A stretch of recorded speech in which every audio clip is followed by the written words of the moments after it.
बिस्मिल्लाहिर्रहमानिर्रहीम।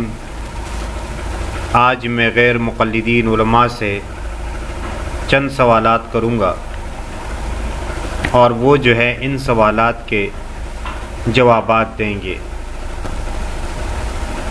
ये लिखे हुए सवालात मैं आपके सामने पढ़ के आपको सुनाता हूँ। पहला सवाल ये है कि आप लोग जो अपने आप को आमिल बिल हदीस कहते हैं कि हम हदीस पर अमल करते हैं, इसलिए हम अहले हदीस हैं।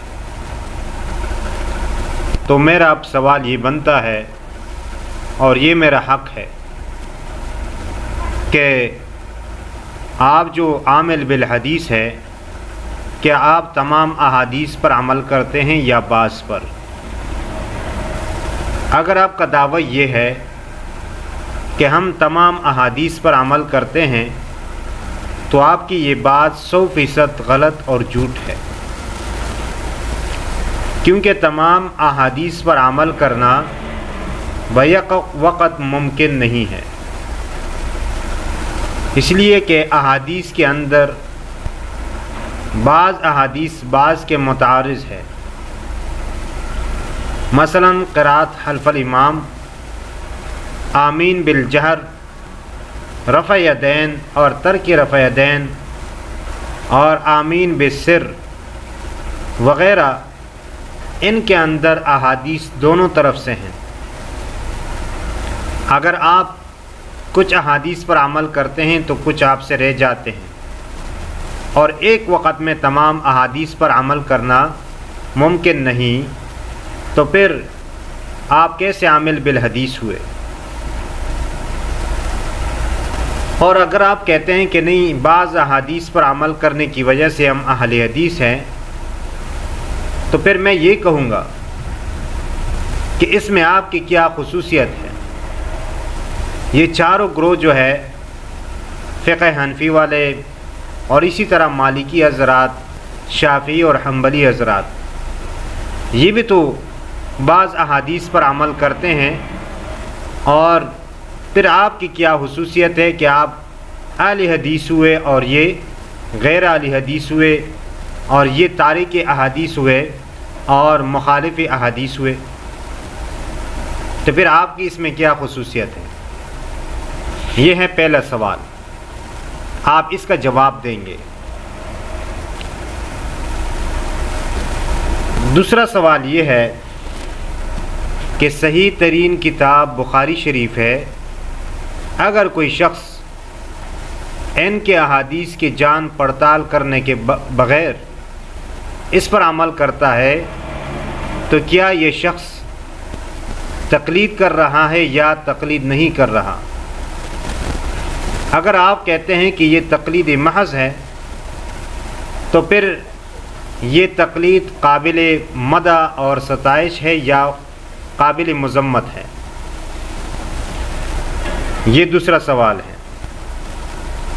और अगर आप कहते हैं कि ये तक़लीद है, तो क्या ये तक़लीद शिर्क कुफ़र है या नहीं, या ये तक़लीद खालिस तौहीद और सुन्नत महज़ा है?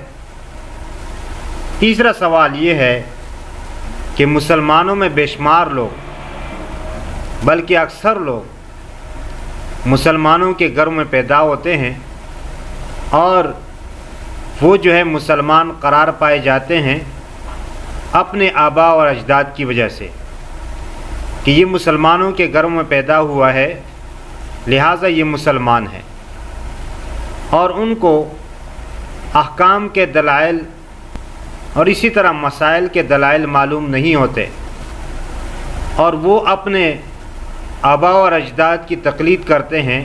क्या इन लोगों का ये इस्लाम मोतबर है या नहीं? अगर मोतबर नहीं, तो क्या ये लोग काफिर और मुर्तद, जहन्नमी है और लानती है या नहीं? अगर इन लोगों का ईमान मोतबर नहीं, तो मुसलमानों का अक्सर हिस्सा जो है वो गैर मुस्लिम करार पाएगा।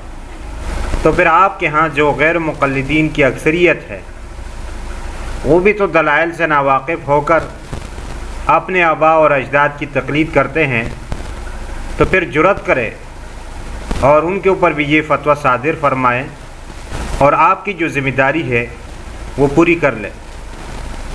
چوتھا سوال یہ ہے، اگر آپ کہتے ہیں کہ یہ ان کا مسلمان ہونا اور اپنے آبا اور اجداد کی تقلید کر کے یہ جو مسلمان ہوئے ہیں ان کا یہ تقلید صحیح ہے، تو پھر میں یہ سوال کروں گا کہ جو ایمانیات بنیادی چیزیں ہیں اس میں تقلید کا اعتبار ہے، لیکن جو فروعی مسائل ہے ان میں تقلید کا اعتبار نہیں، تو یہ فرق کہاں سے آیا؟ پانچواں سوال یہ ہے، غیر مقلدین عوام تو عوام، بعض علماء جو ہے وہ بھی تو دلائل سے ناواقف ہوتے ہیں فروعی مسائل کے، تو ان کے لیے یہ اتنا ہی کافی ہوگا کہ وہ صرف اپنے آپ کو اہل حدیث کہیں اور چند مسائل کی احادیث رٹ کر وہ اپنے آپ کو محقق سمجھتا رہے اور تمام یا اکثر مسائل سے ناواقف رہے، تو ان کی اور وہ اپنے بڑوں کی تقلید کرے تو کیا وہ نجات پائیں گے؟ چھٹا سوال یہ ہے کہ کوئی کافر معلوم کیے بغیر اسلام کا قلادہ اپنے گلے میں لگا لے اور ایمان سے مزین ہو جائے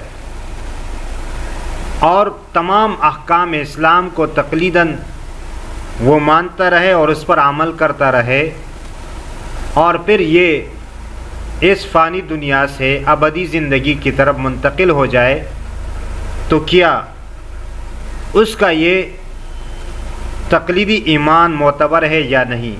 اگر اس کا یہ تقلیدی ایمان معتبر ہے تو پھر جو فروعی مسائل ہے، جزیات ہے، اس میں تقلید کیوں معتبر نہیں؟ ساتواں سوال یہ ہے، کیا صرف امام اعظم امام ابو حنیفہ رحمہ اللہ کی تقلید شرک ہے یا تمام کی؟ اگر امام صاحب کی تقلید شرک ہے تو پھر دیگر ائمہ کی تقلید کیوں شرک نہیں؟ اگر امام صاحب کی تقلید شرک ہے اور باقی کی شرک نہیں، تو پھر آپ اسی امام کو لے جس کی تقلید شرک نہیں، اور اگر آپ کہتے ہیں کہ تمام کی تقلید شرک ہے تو پھر مشرک کے پیچھے نماز کیسے درست ہے؟ آپ تو حرمین شریفین میں جا کر ان کی اقتداء کرتے ہیں اور وہاں کے ائمہ جو ہے وہ امام احمد بن حنبل رحمہ اللہ کے مقلد ہیں اور اس کی تقلید کر رہے ہیں، تو آپ اس کے پیچھے نماز پڑھتے ہیں، تو یہ نماز اور ان کا اقتداء کرنا جائز ہے یا نہیں؟ اگر نہیں ہے تو یہ تو تقیہ ہے پھر، اور آپ جو ہے وہاں جا کر اپنے آپ کو حنبلی اور سلفی ظاہر کر کے ان سے دنیوی مقاصد حاصل کر رہے ہیں، تو کیا دنیوی مقاصد حاصل کرنے کے لیے تقیہ کرنا کس حدیث اور کس دلیل سے آپ کے لیے جائز ہے؟ یہ سوالات ہیں اور ان کے جوابات آپ حضرات دیں گے، اور وہ بھی قرآن و حدیث کے روشنی میں، کہ قرآن میں یہ مسئلہ صراحتاً مذکور ہے اور احادیث میں بھی یہ مسئلہ صراحتاً مذکور ہے، اور قیاس سے کام نہیں لیں گے، کیونکہ قیاس آپ کے ہاں شیطان کا کام ہے۔ اللہ تعالیٰ سے دعا ہے کہ اللہ تعالیٰ ہمیں صحیح بات سمجھنے اور اس پر عمل کرنے کی توفیق عطا فرمائے۔